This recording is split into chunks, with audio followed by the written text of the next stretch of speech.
Rumah yang tak kembali, tapi tak pernah hilang. Jalan pulang yang tak mudah. Rangga menatap langit malam dari teras rumah kontrakannya yang sederhana di pinggiran kota. Angin membawa suara kendaraan yang samar dari kejauhan, namun pikirannya tetap terhenti pada satu titik.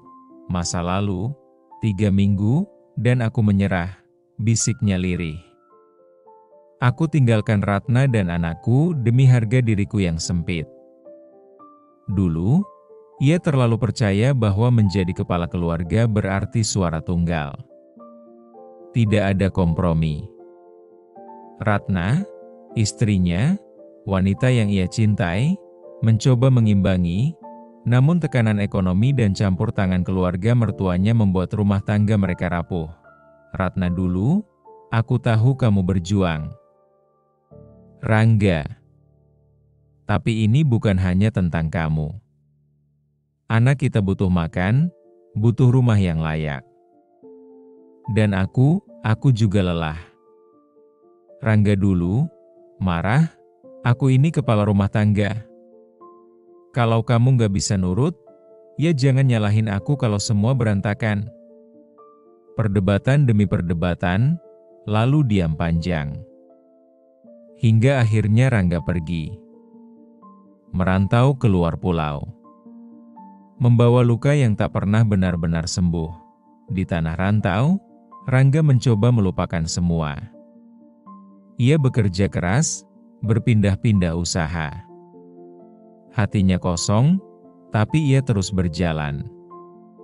Wanita datang dan pergi dalam hidupnya, tapi tak satu pun membuatnya ingin menetap. Aku bukan pria yang layak dipercaya, katanya suatu malam pada dirinya sendiri di cermin kamar kos. Hingga sore itu, di sebuah kafe kecil, takdir mempertemukannya dengan Susanti. Malam setelah lembur, Rangga duduk di kantin proyek, sendirian. Dimas datang membawa 2 gelas kopi sachet. Dimas duduk, menepuk bahu. Bro, sampai kapan kamu mau terus begitu? Ganti-ganti cewek, lalu pura-pura lupa kalau kamu pernah ninggalin anak sendiri. Rangga terdiam, menatap langit-langit. Gue bukan bapak yang baik, Mas. Gue cuma nyoba numbuhin rasa, tapi gak bisa. Dimas menghela napas. Gue dulu juga ninggalin anak gue waktu kecil. Tapi tahu nggak? Semesta itu aneh. Kita gak bisa terus lari. Luka itu harus dihadapi. Saat itu, suara Dimas seperti pukulan telak. Bukan karena dia menuduh, tapi karena aku tahu. Dia benar. Aku sibuk mencari pelarian, padahal luka yang kupendam tak pernah kuselesaikan. Tiba-tiba Susanti menimpali pembicaraan, sambil duduk mendekat. Mas Rangga sering kesini ya? Kopinya paling enak di jam 5 sore.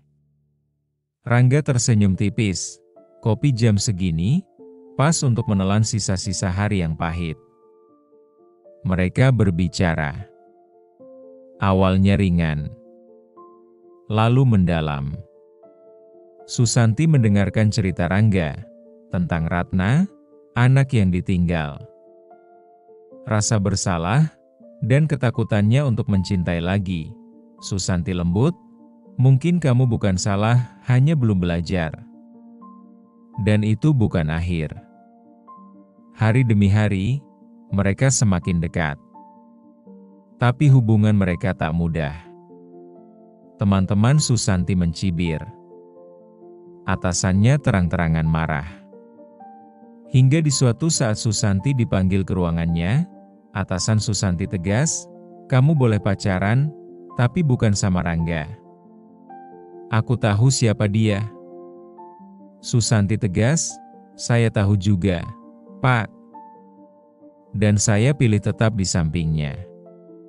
Susanti menghormati perhatian atasannya. Di ruang makan kantor saat istirahat siang, Rina berbisik sambil makan. Santi, kamu waras nggak sih? Cowok itu. Rangga. Serius? Orang-orang sini bilang dia itu playboy. Mantanmu yang kemarin aja udah cukup bikin kamu trauma. Susanti tersenyum pahit. Aku kenal dia. Dia cerita semuanya. Dia nggak tutupin.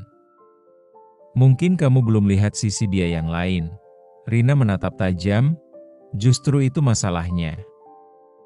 Dia pinter banget nutup luka. Santi. Dan kamu malah pengen jadi perbannya. Susanti tersenyum, sambil beranjak. Susanti merenung sambil berjalan. Rina mungkin benar, mungkin tidak. Tapi untuk pertama kalinya, aku merasa dimengerti bukan karena aku lemah, tapi karena seseorang pernah lebih rapuh dariku, dan masih berani hidup. Seiring waktu berjalan, dan berbagai kendala dihadapi mereka berdua. Akhirnya, dengan restu seadanya dan keberanian bersama, Rangga dan Susanti menikah diam-diam. Tanpa pesta mewah, hanya akad di KUA, saksi, dan doa. Namun, Susanti menyimpan satu rahasia dari orang tuanya. Rangga duda, dan berasal dari suku yang tidak disukai ayahnya. Tapi waktu membuktikan bahwa cinta, kerja keras, dan penghormatan bisa mencairkan kekakuan. Ayah Susanti saat pertama bertemu Rangga. Kamu duda. Dan dari suku yang aku hindari. Tapi kalau kamu lelaki baik, perlakukan anakku seperti permaisuri. Rangga sungguh-sungguh, saya akan menjaga dia. Seperti saya ingin ayahnya dulu menjaga ibunya. Waktu itu ayah Susanti diam tidak memberikan respon yang membuat Rangga bahagia.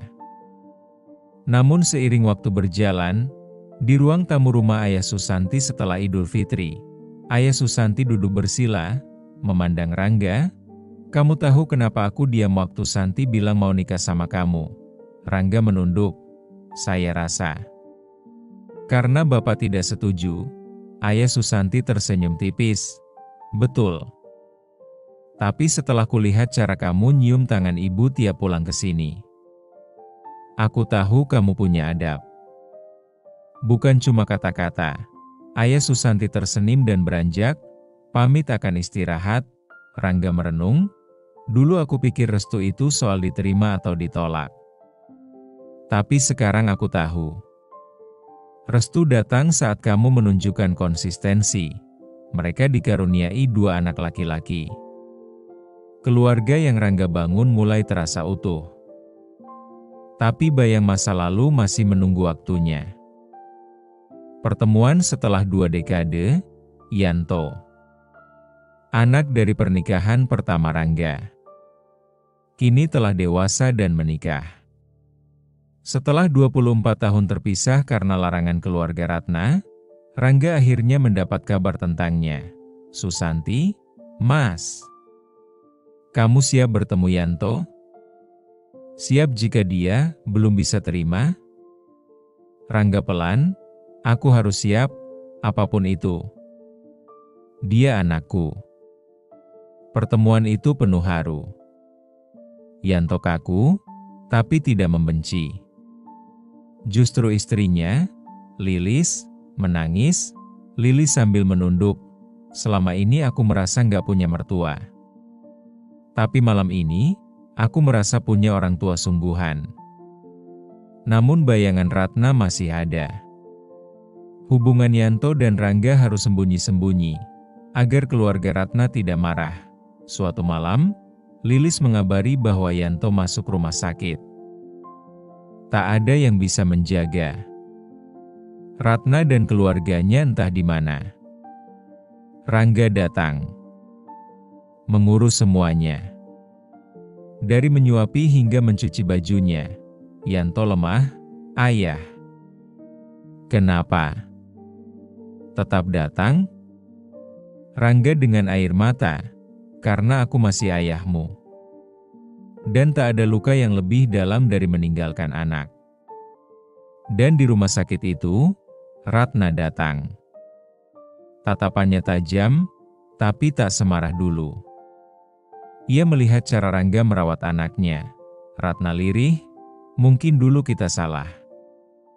Bukan cuma kamu, tapi semua. Di rumah sakit, Yanto terbaring.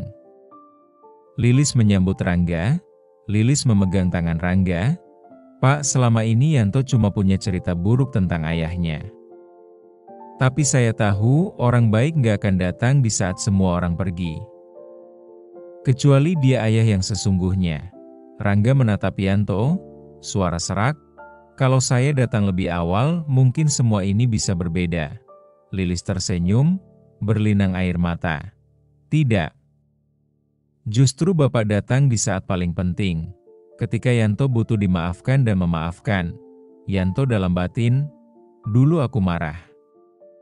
Karena kupikir ayah meninggalkanku demi dunia lain. Tapi ternyata, dia hanya tersesat dan sedang mencari jalan pulang. Dan malam ini, aku buka pintunya kembali. Itu menjadi awal yang baru. Keluarga yang retak, mulai menyatu. Tidak sempurna, tapi cukup untuk saling memahami. Rangga duduk di beranda rumahnya yang baru, ditemani Susanti dan 2 anaknya. Di seberang meja, Yanto dan Lilis ikut bergabung.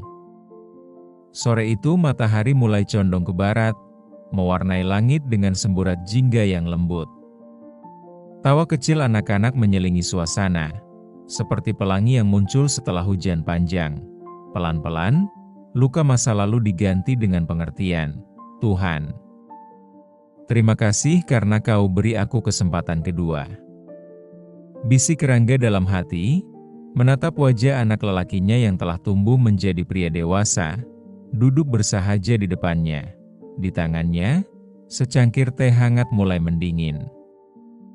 Tapi kehangatan di hatinya justru mulai mengalir kembali, seperti air yang menemukan jalannya pulang. Bahwa hidup, jangan pernah merasa sudah menyelesaikan seluruh masalah. Karena sejatinya, hidup tidak pernah benar-benar selesai. Ia hanya berubah bentuk dan berganti babak. Susanti merapikan rambut anak bungsunya yang tertidur di pangkuan, lalu melirik Rangga yang dia menatap langit. Susanti lembut, masih sering mimpi buruk tentang masa lalu, Mas? Rangga tersenyum pelan. Sudah jarang. Tapi kadang-kadang, rasa bersalah itu datang lagi. Seperti bayangan. Tidak mengganggu, tapi tetap ada. Yanto angsur bicara, suara tenang, Pak, saya pun sama. Dulu saya pikir, Bapak lari karena nggak sayang sama saya.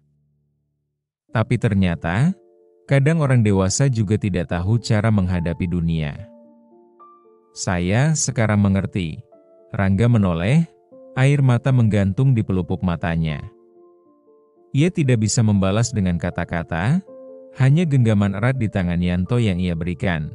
Lilis menimpali dengan senyum lembut, kita semua pernah salah jalan. Tapi yang penting, berani kembali. Dan di rumah ini, semua rasa pulang akhirnya lengkap. Angin sore berembus pelan. Pohon mangga di halaman bergoyang pelan, seperti ikut mendengarkan kisah yang lama tak disuarakan. Bahwa pengalaman memang guru terbaik. Tapi pengalaman tanpa bimbingan dari Allah hanya akan menjadikan kita sombong. Lupa bahwa manusia bukan pemilik hidup, hanya penumpang dalam takdir yang ditentukan. Aku dulu berpikir aku kuat. Bisa menanggung segalanya sendiri. Tapi ternyata, aku bukan Tuhan. Bahkan doa pun aku abaikan, karena sibuk menyusun rencana dengan logikaku sendiri. Dan semua itu runtuh. Karena hidup ini, tidak cukup hanya dijalani dengan ego. Ia butuh iman, dan tawakal. Anak bungsu Rangga mulai terbangun dan menangis kecil. Susanti menggendongnya pelan. Yanto berdiri, membantu memindahkan teh ke dapur. Tak ada lagi sekat. Tak ada lagi jarak. Yang tersisa hanyalah keluarga yang sempat terpisah. Kini belajar menjadi utuh kembali. Kita tidak bisa memilih dari mana luka itu datang, tapi kita bisa memilih untuk tidak terus hidup di dalamnya. Dan bahwa keluarga bukanlah soal darah semata, tapi siapa yang memilih tetap tinggal saat yang lain memilih pergi. Sebab tak semua yang runtuh harus ditinggalkan. Kadang, justru dari puing-puing itulah rumah yang baru bisa dibangun. Lebih kokoh, lebih manusiawi, dan lebih bertuhan.